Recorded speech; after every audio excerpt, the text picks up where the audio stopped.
नमस्कार म्हटलं सर. आता तळ कोकणात मान्सून दाखल झालेला आहे असं सगळे हवामान अभ्यासक म्हणत आहेत सर.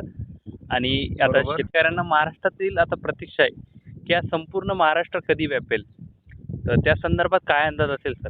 नाही, मान्सूनच्या बाबतीत असं आहे, की मान्सून आता जरी कोकणात आलाय, आता 4 तारखेला केरळमध्ये आला, त्यानंतर गोव्यामध्ये 5 तारखेला आला आणि थोडी प्रगती त्यांनी सिंधुदुर्गमध्ये करून 6 तारखेला त्यांनी महाराष्ट्रात प्रवेश केलाय.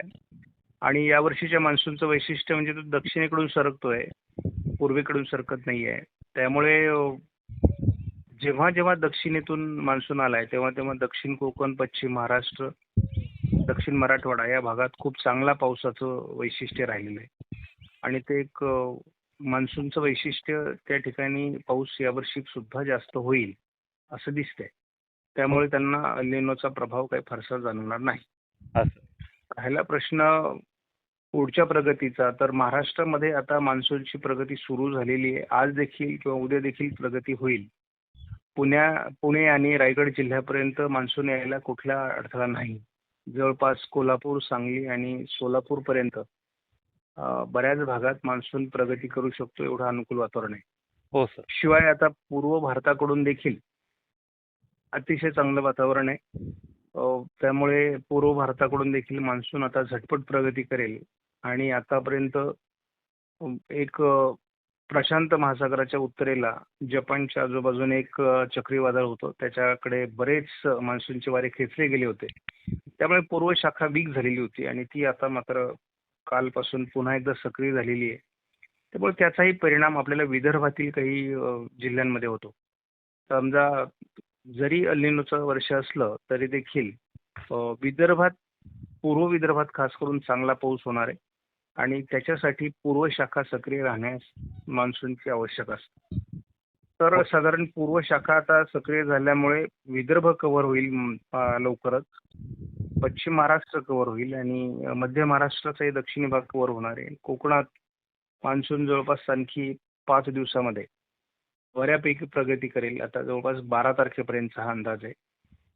मात्र महाराष्ट्रामध्ये 11-12 तारखेनंतर पावसाचा खंड पडण्याची शक्यता आहे. हो सर. 7-8 दिवसाचा. आणि जर हा खंड पडला तर मात्र मान्सून महाराष्ट्रात अडकण्याची शक्यता आहे. त्यामुळे मग मान्सूनची फारशी प्रगती दक्षिणेकडून म्हणजे जो काही पश्चिमी शाखा आहे तिची होण्याची शक्यता कमी आहे. जसा मान्सून पुढे सरकतो तसं हवामान देखील बदलत असतं. त्यामुळे नेमकी हवामान बदलते की खंड सक्रिय राहतोय यावर पुढचं पावसाचं वातावरण अवलंबून असणार आहे. आणि जनरली अनेक वर्षाचा, आपण जर 30 वर्षाचा डेटा मागचा बघितला तर जून महिन्यामध्ये पावसात खंड असतात. सुरुवातीचा मान्सून असतो. उत्तरेकडील पश्चिमेकडील वारे कोरडे असतात आणि ते मान्सूनला पुढे सरकण्यात अटकाव निर्माण करतात. आणि त्याच्यामुळे जनरली आपल्याला असं दिसतं की मान्सूनची फारशी प्रगती त्या काळात होत नाही.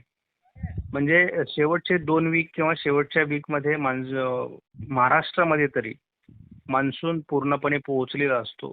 म्हणजे आपल्याला थोडक्यात सांगायचं की 20-21 तारखेपर्यंत महाराष्ट्र तरी पूर्णपणे व्यापला जाणार नाही. परंतु पुढे 25 तारखेपर्यंत म्हणजे संपूर्ण महाराष्ट्र व्यापला जाईल. केवळ वारे मान्सूनचे पुढे गेले तर मान्सून व्यापल्यासारखा वाटेल संपूर्ण महाराष्ट्र, पण पाऊस पडणार नाही.